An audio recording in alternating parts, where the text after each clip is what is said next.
Welcome to our first session of Interact Amsterdam Virtual Festival 2020. I'd like to thank to all involved, our speakers, and everyone signed up from all over the world. We got a great week coming up, packed of talks from executive leading thinkers. We will hold 15 sessions this week from Monday till Friday, 3 sessions a day, and each day covers a different theme. If you haven't signed up to all sessions you plan to join, there's still time to do so. Sign up via Eventbrite and we'll send you the details. Some of you might know Nomenza from earlier events, and for some, it's a first time joining. It's for us the first Interact Virtual Festival from Amsterdam. For all of those who don't know Nomenza, we are a strategic experience design agency and believe human experience is everything. We have offices in Bristol, London, and Amsterdam. Before we start, please do get involved and say hello to each other in the chat. Make sure you've switched your chat settings to panelists and attendees so everyone can see your messages. And do let us know if there are any audio issues or any issues with the stream, and we'll try to get it fixed as soon as possible. Now, we are really excited for our first talk. The opening speech in our Interact Amsterdam Virtual Festival is the business case called accessibility, from Global Head of Accessibility at ING, Bianca, Prins. Bianca will talk about taking accessibility to the next level and the need to think about strategizing. During the presentation, she will take you through 5 strategic options you can use to sell your story within your organization and to your customers. Please do ask a lot of questions using the Q&A box. I will be asking these to Bianca at the end, and we'll try to get through as many as we can. So without further delay, I'll hand over to Bianca to begin. Thank you and enjoy.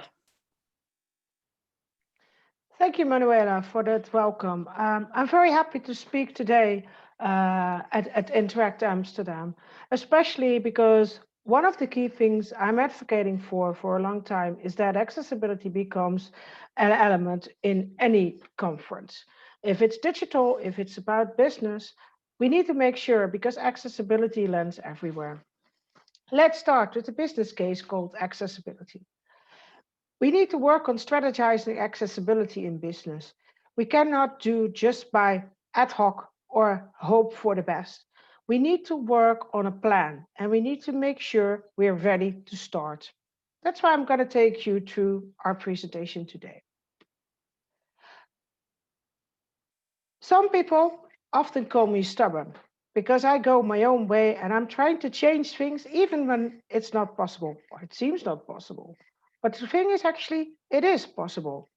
That's why other people call me a trailblazer, because I build on change where nobody expects it.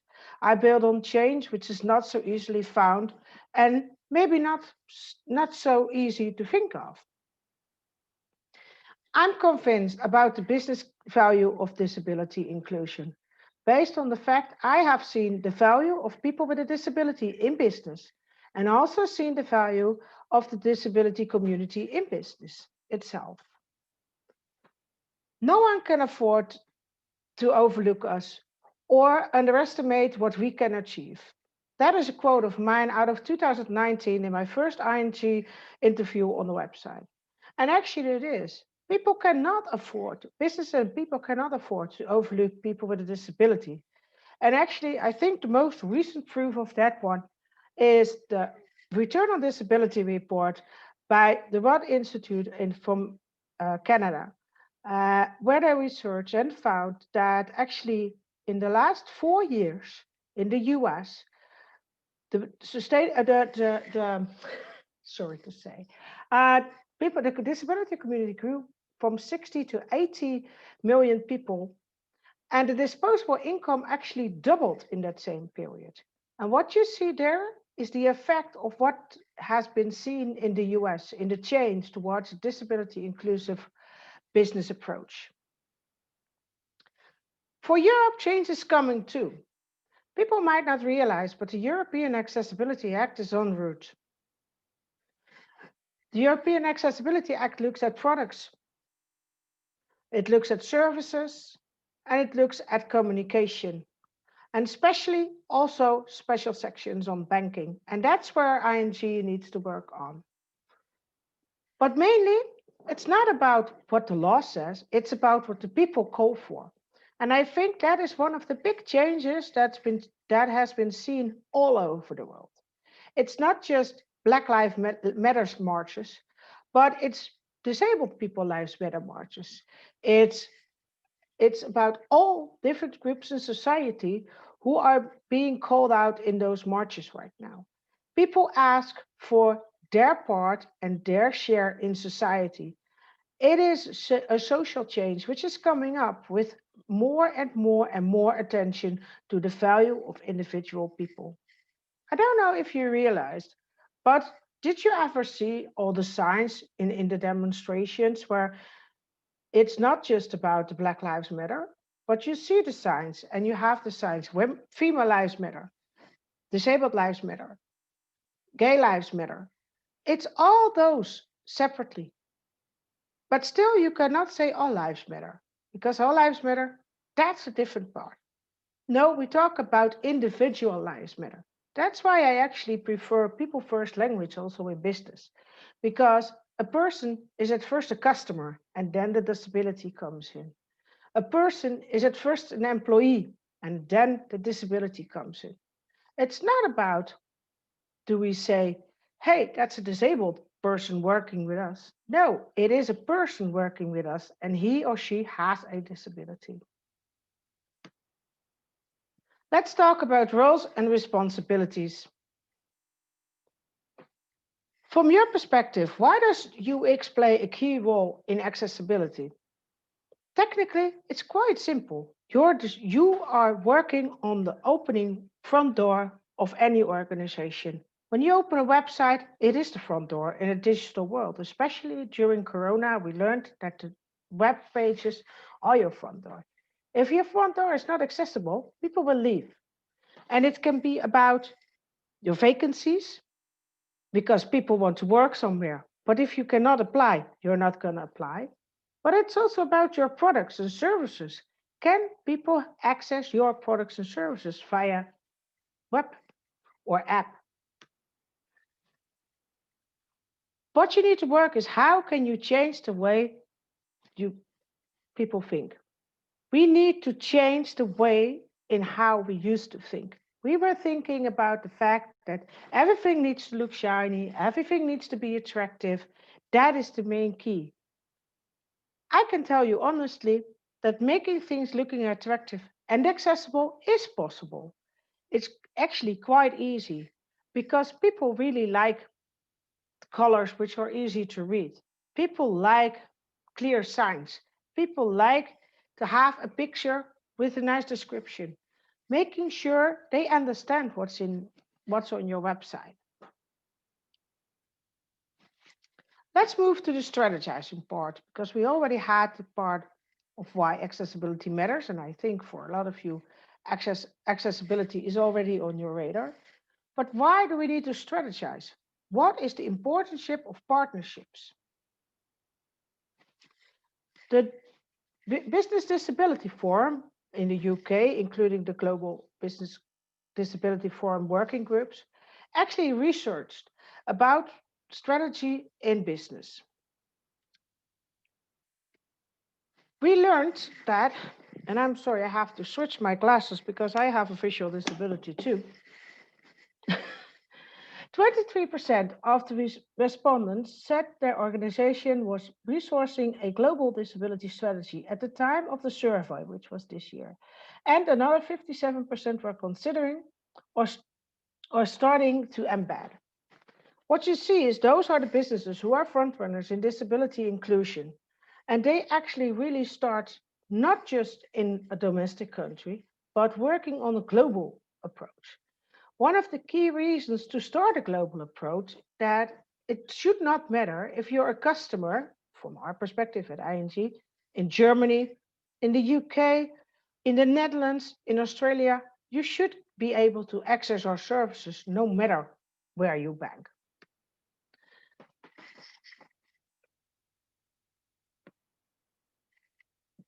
91% agreed that identifying a senior global disability champion as early as possible was essential to the success of a global disability inclusion program.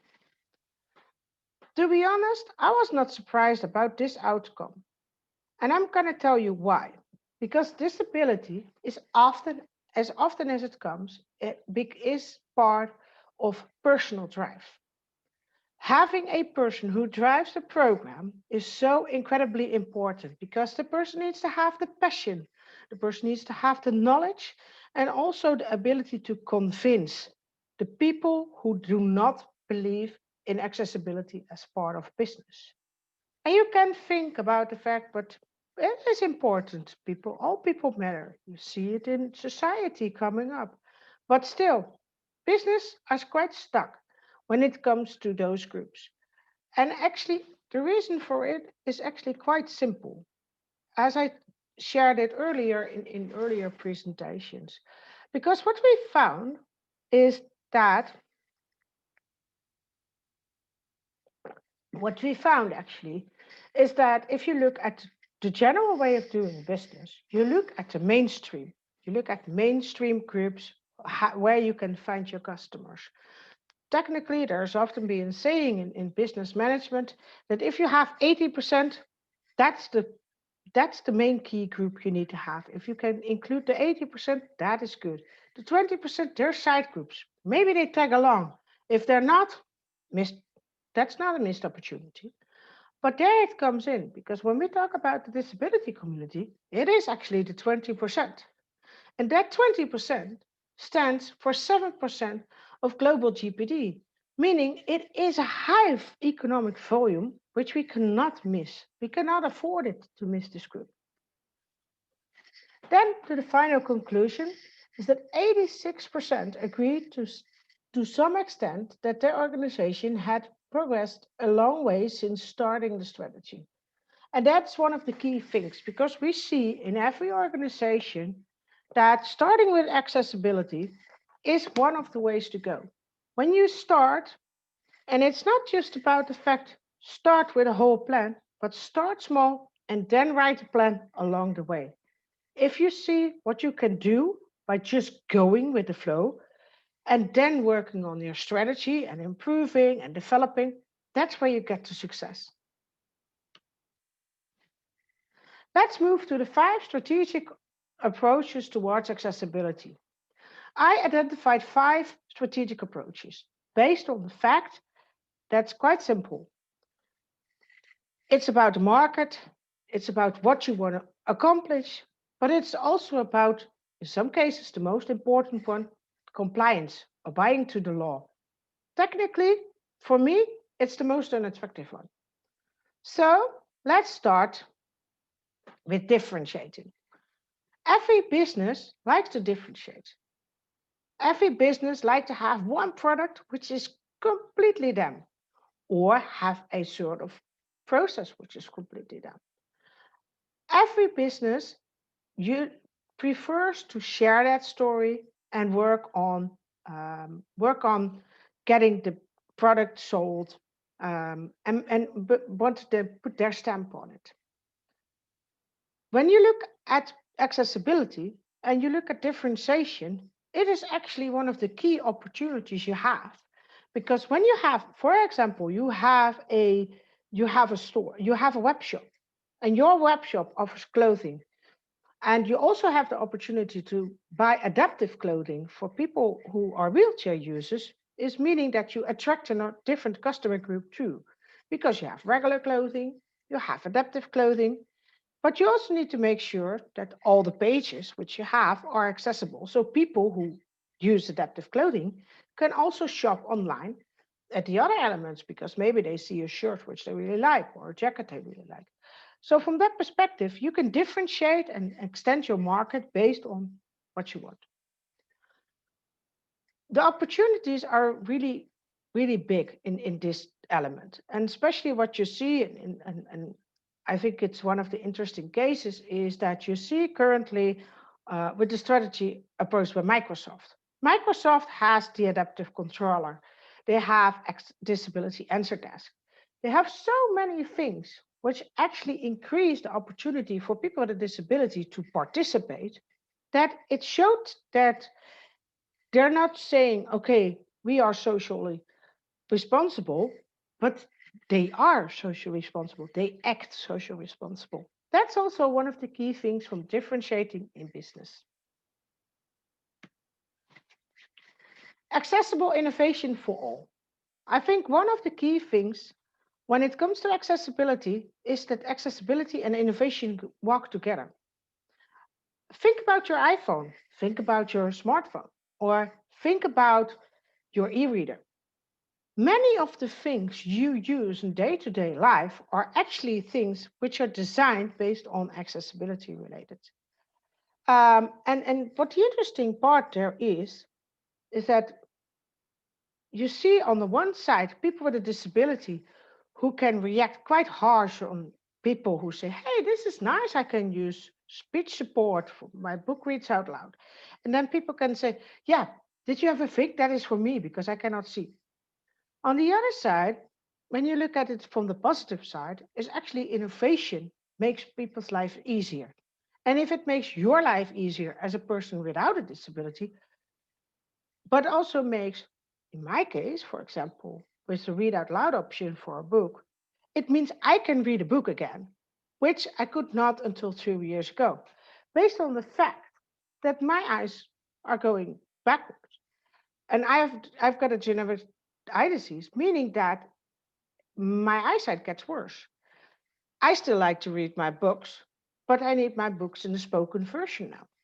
Before I was reading, for me it became an essential and not some a nice to have. But on the other side, my essential and your nice to have are both innovations which we can use. The story about people and responsibility. That is when we talk about the human ability of strategizing accessibility. If you look about what if you look about what makes an organization is based on the people working within the organization. The people make the business. So you can have the classic organization, like go back to the 50s, where you had like a office with mainly male, white, white collar people working. And you would say, okay, this is the business, and we go this way because we want to do this. What we learned in the last 50, 60, 70 years is actually that diversity brings innovation. Diversity brings strength to organizations because we don't have tunnel vision and all the other things. If you look at the human ability based on disability, that's an undertapped market.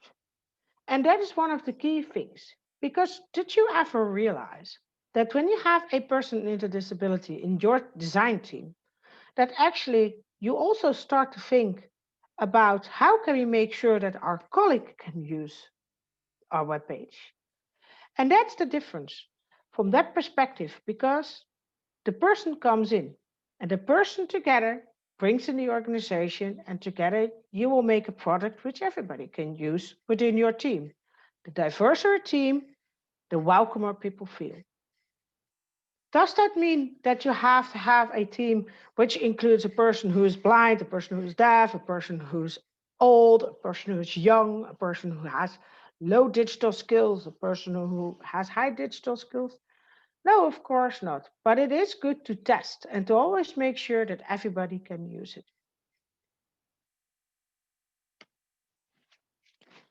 Moving towards digital, I think this is currently one of the key things we have to consider.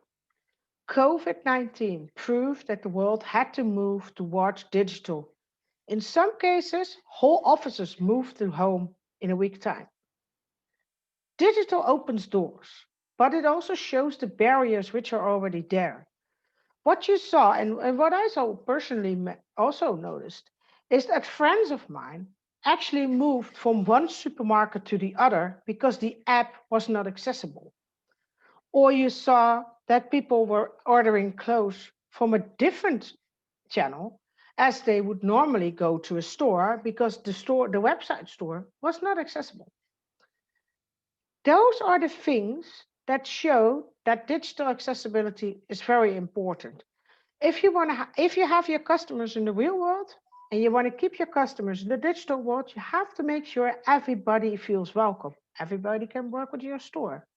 And one of the main things in moving towards digital world and accessibility is actually that accessibility also supports digital immigrants, the people with low digital skills, the elderly, people with low IQ, people who really need to use digital portals, especially when you're not able to leave your house, but are not so easy.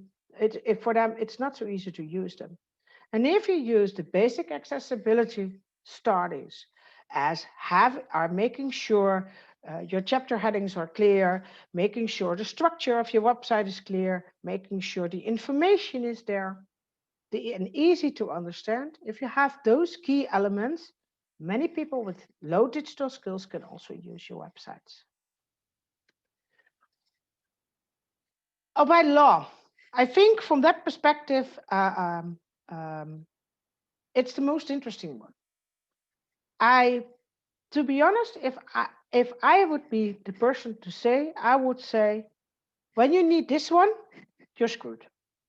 Because if you had all these other options, differentiating, innovating, human ability, and digital, and they do not work, and you need to say, okay, we need to do this because otherwise we'll be in breach with the law, it's actually too late.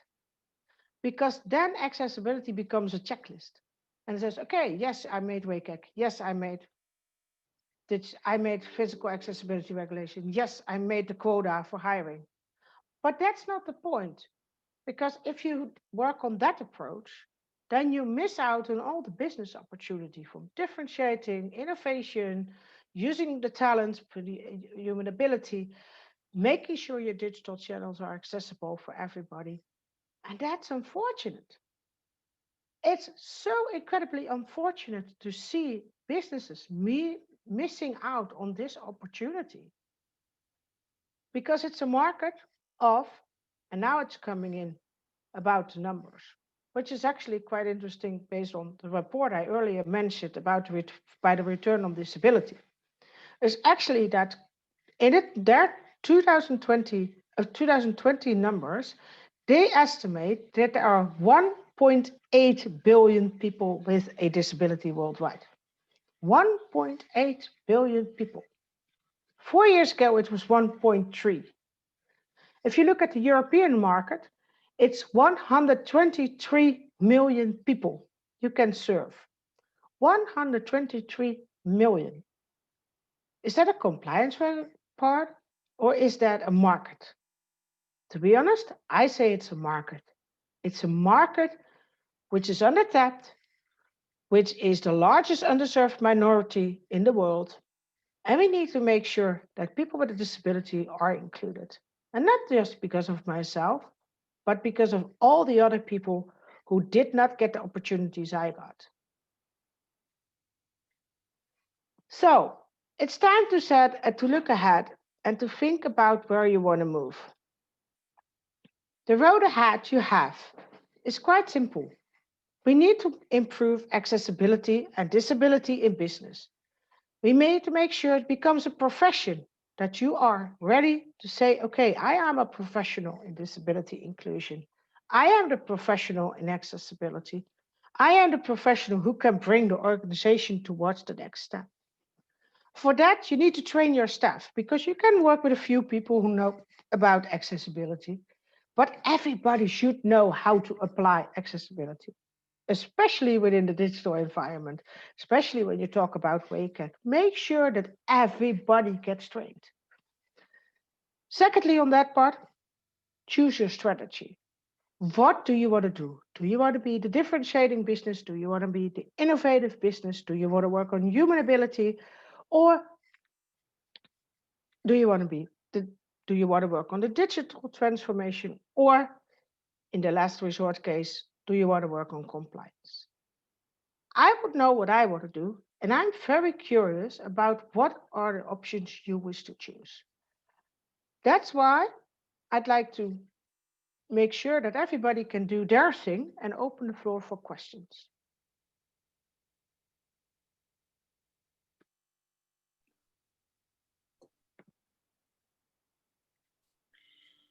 Thank you, Bianca, for that. It was such a great, interesting talk. I don't see any questions now in the Q&A field.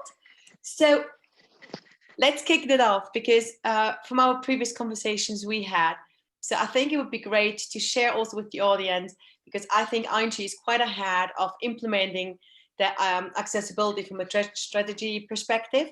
So what was, so when you started, what was your biggest challenges you had and where are you now, like in the organization? I think from the start, the biggest challenge was actually the discussion who is responsible. And I don't just see it in business, I also see it in politics. Actually, we had a discussion about this. The big issue with accessibility is it reaches out to all elements. It's about the digital environment, about the physical environment, it's about employees, it's about everything, everything you can think of. And I think there starts the biggest issue when you start discussing about accessibility. And one of those key things was actually the biggest bump I run into when starting the program, because it took me, I think, if I remember correctly, I think 14 months from starting to write a proposal, discussing internally what would be the opportunity, where would be placed, what and we had the obvious discussion, let's move to HR, let's move to IT, because in some cases come from IT, the other cases come from HR. But to be honest, I was looking for the space where you are connecting both the business and the legislation, because you need to make sure that your business is ready, but you also need to be compliant. And that's how we ended up at operations. So now we are part of Global Transformation Office within ING, making accessibility one of the transformation programs we have. Thank you. I also got a question from Tanya. So she asking, Bianca told us to start small. How? Who should be at the table in the beginning? I think partially already answered that, but maybe you can go more in detail. The interesting part is actually, and I see it quite oftenly, is that many businesses ask, you need a plan, you need approval from your MT, you need approval from the director. And that's the part, because with accessibility, you also get the question, is this our customer base? How many people does this affect? And all those things are oftenly not clear when you start. And that's the part, because as soon as you start with a small project and you say, okay, let's improve, for example, our landing page, our homepage, and see if we get more clicks based on that. That's one of the things where you can start with. Show it as an example. Thank you. I got here another question. Let me just scan it through.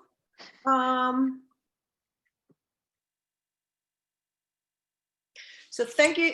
So it's anonymous. Thank you so much for sharing. Were you at the first person tackling accessibility in that business?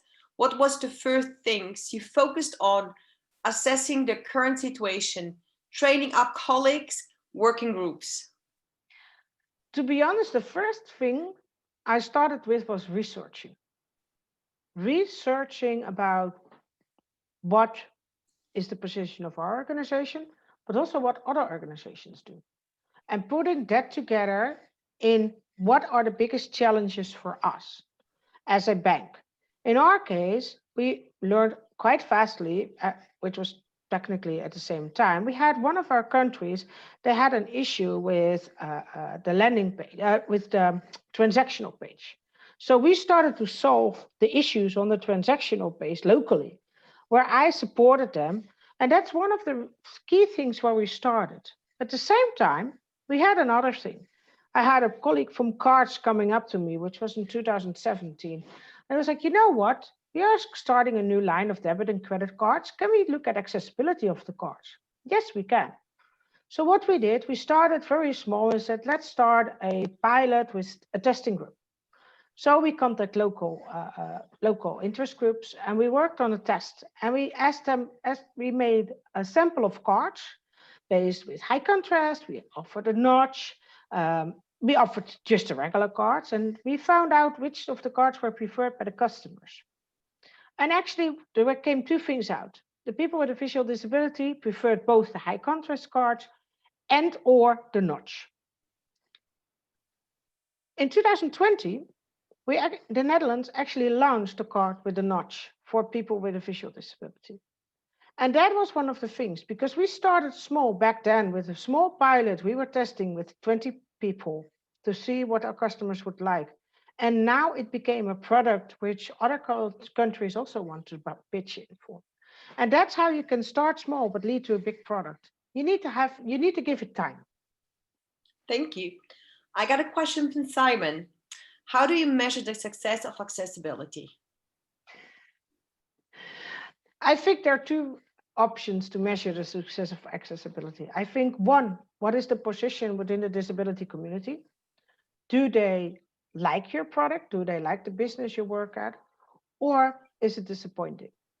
And this can be two-part, because at the one side, you can be very accessible in your products and services, but it can also be that you're not so accessible as an employer.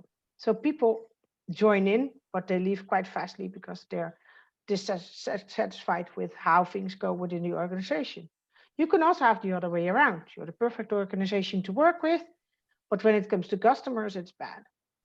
And the third part, you can also have both.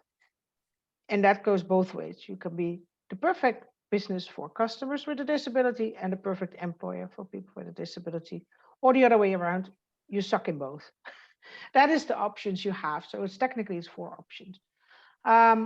When I look at how you can measure, it's mainly about the opinion of people with a disability, how they look at your business. So social media gives a lot of information there because people with a disability are often really active on social media. But it's also about how would I say, you can measure some things, but it's a tough one to say, okay, we are going to measure do people have a disability because of GDPR and all those things. I think it's mostly related to what is your position within the social. Thank you. Another question from Zoe. Were you brought in to tackle accessibility, or did you move into it from a different role? And if so, who was the reception to start that movement? Actually, that's quite a funny one, because I was asked to apply at ING for a job, but I ended up in a completely different job, which was related to the fact that the manager back then from HR wanted me to talk to the risk manager. And when I was 4 months in, working at environmental social risk team at ING Group for wholesale banking, I got the question to write a proposal for accessibility for ING Netherlands. That was the start. And I started to write a proposal. And during the period, I learned that my manager, the HR manager who hired me through the program for people with a disability, actually was leaving ING. And I found out afterwards that he actually hired me because he knew I would be the person to write the plan. But he also knew that I needed to be within the organization to get a good start. And I think from that perspective, I said last weekend, I think my job is mostly about luck, being at the right place at the right time. I think accessibility comes from within the organization. That's the best way to go, because you need to know who are the people I can work with to get this plan going. Cool. We got another very similar question, but I think it's very personal. It's Zoe asked, how did you measure your success? I'm quite tough on that one. To be honest, I had often the question, how successful am I? And I was asking myself quite often. It was quite tough on myself in evaluations. But this year, something changed. We've been working on awareness since 2017. And this year, I actually found that the request for accessibility projects and also advice support was tripled already in the third quarter compared to the earlier years. we're part of the innovation bootcamp within ING. This is a two-yearly event, which is highly valued. It means that there's about, in this case, there were over 250 projects who joined in, and we're with the last 5, based on an accessibility project, which is an innovation. And that's the interesting part, because we knew back then, based on the fact we started to join, like, let's see where we go. We don't know what happens. And now we found actually the value that we build. And that's the success that I feel, okay, now I know I do a good job. Cool. Astrid asks, a senior leader is important, but I agree with you, it's more important to make all engaged and passionate. What have you done to include all employees? I work a lot with sharing stories. So we have social media internally, which I post a blog almost every week. I share stories. I do a lot of networking within the organization. When I hear about new product development coming up, I try to reach out and discuss with the colleagues. Did you consider accessibility? And based on that, it's a basic start. And I think from that perspective, that's a good base to go from. The senior leader is very important to make sure you have the backing up, and it's also the opportunity. It also opens the door to areas which are quite complex to access as a person lower within the organization. In my case, I have a good position, meaning that if I end up and say, "Hey, I'm the global head of accessibility," most people say, "Oh, that is nice. How can I help?" That's the part. That's the difference.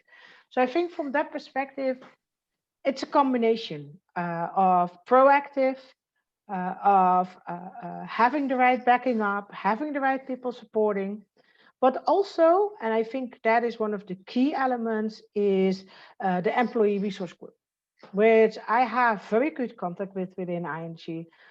I'm actually supporting them as sort of a sponsor too, making sure that their message also comes through. And I think from that perspective, that also gives me a lot of ambassadors for the accessibility story, because they are the people who need it.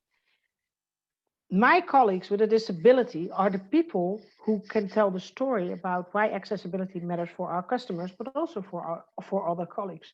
And from that perspective, I think without an employee resource group, you're sort of lost.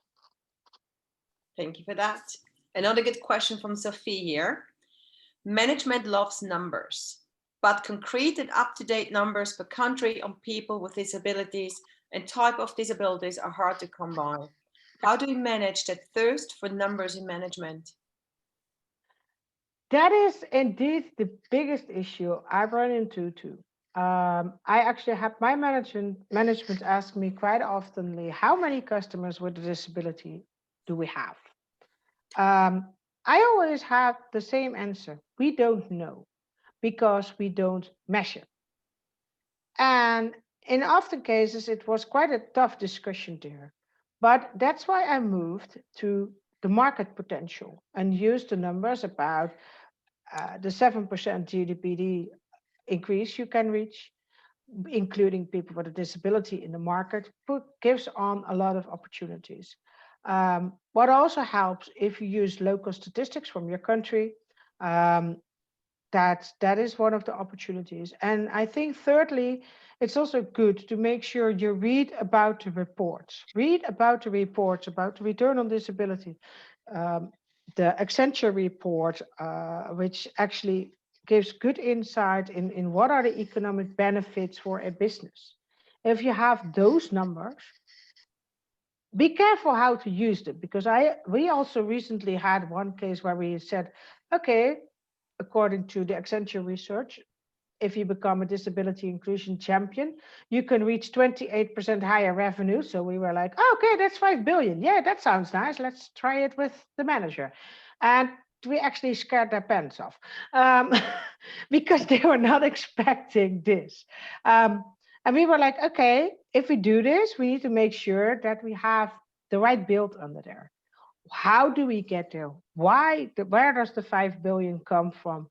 Is this a new customer group? Is this an existing customer group? And those are the things you need to build on.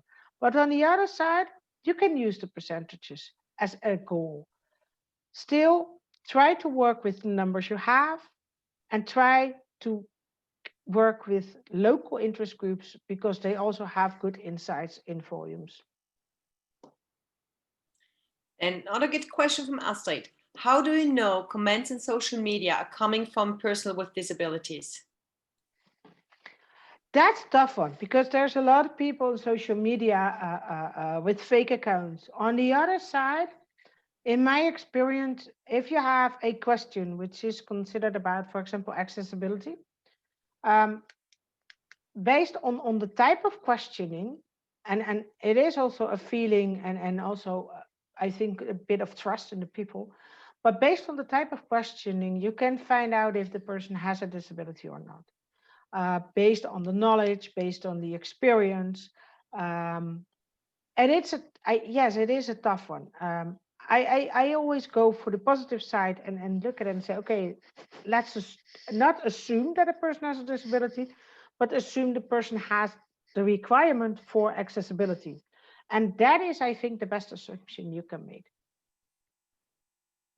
Thank you. And then I think we got the last question from Tanya. What about the EU Act Financial Services? When should ING be fully ready, and what means ready? That is a tricky legal question. If we look at the European Accessibility Act, it means that transactional pages need to be ready. It needs to make sure that people can handle their finances digitally. We need to make sure our communications is ready. So there are quite a lot of things. It also includes contact centers based on the current understanding of the law. But there's also a tricky part there, because most countries do not have accessibility legislation yet. So we don't know exact how countries are filling it in. That we know after 2022. So after 2022, we find out what countries did with the legislation, and based on that, we can really set, okay, these are the minimum requirements we need to make. For now, we're working towards what is said in the Act, making sure that we are working on accessibility of our contact centers. We are working on improving the transactional pages, making sure people can do their payments. So it's a long run. When we cannot answer it yet, based on the fact that countries still need to work on the legislation. That's quite a tough one. But for any business, my recommendation is quite simple.